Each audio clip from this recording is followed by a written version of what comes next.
Hello there, everybody, and today for Teenage Mutant Ninja Turtles, I am reviewing the Shredder Strikes Part 2. So this is where the Turtles finally go up against their greatest enemy, the Shredder.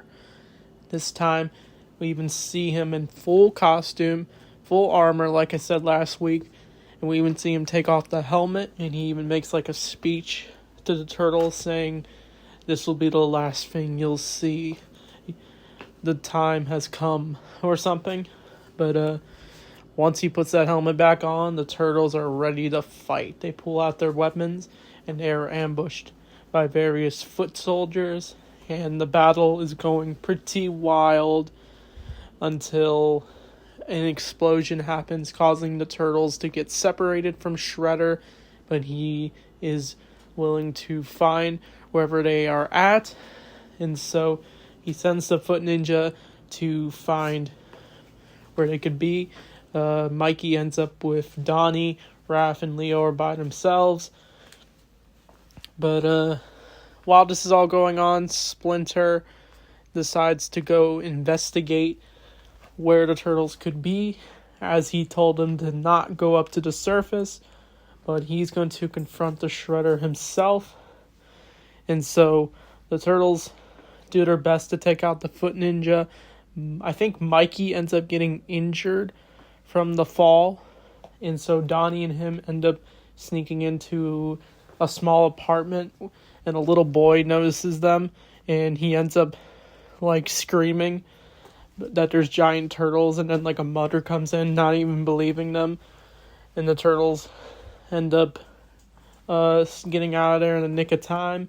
But Raph ends up sneaking up on two foot soldiers, and we even see the foot soldiers say how they smell something, but Raph takes them out easily, but he is confronted by Splinter, who scolds Raph.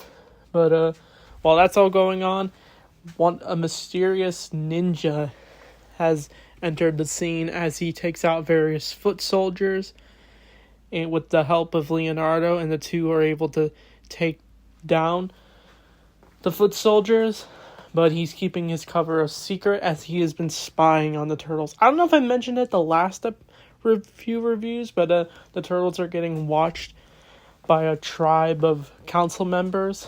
We don't know what their role is, but we find out later in the show about it. But that's a cool sequence. But all the Turtles and Splinter meet up at the Shell Raiser.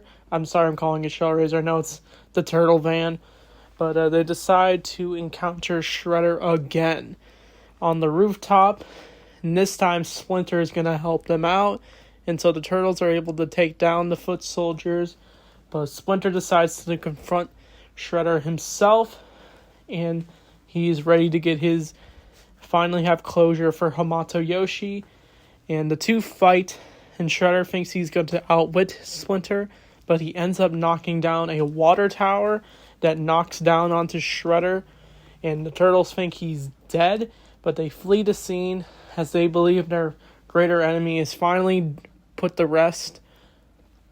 But of course, it's revealed Shredder is alive, and it leaves on a cliffhanger. So this episode was really good. It was just straightforward action.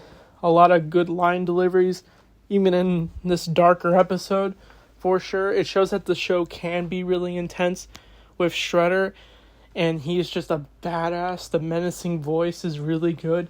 Scott Ray was really great as the Shredder, even though this show has non-union actors at the time. But it was nice they were able to pull together a nice adaptation of the Mirage comics. It kind of does remind me of the first issue of the Turtles versus Shredder. I even like when like I said, they do pull out their weapons, and it's very ninja-y. So I give this episode probably a 10 out of 10. But the next few episodes are lesser important episodes. I think next is the superhero episode, so that should be interesting. So what do you think of this episode? So with that being said, thanks for watching in Turtle Power.